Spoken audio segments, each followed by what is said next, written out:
In today's video, I'm going to teach you how to shade a circle in DocHub.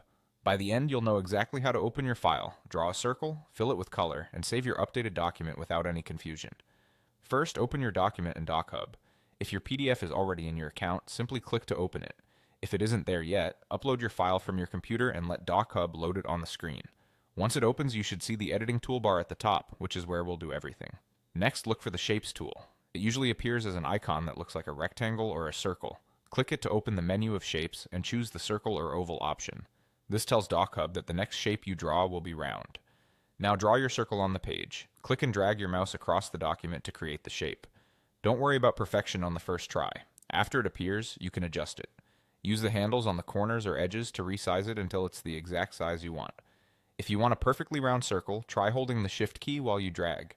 You can also click inside the shape to move it to the right spot on your page. Zooming in a bit can help with precise placement.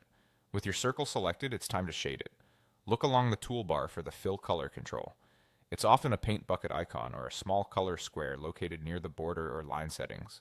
Click that, and a color panel will open. Choose the shade you want, and the circle will instantly fill with that color. If it looks too bold, try choosing a lighter shade.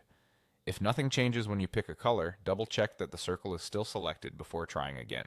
When you're happy with the circle and its shading, save your work so the change becomes part of the document. Click Done or Save at the top of the screen. If you need to share or store the file elsewhere, you can also download the updated PDF to your device. That's all there is to it.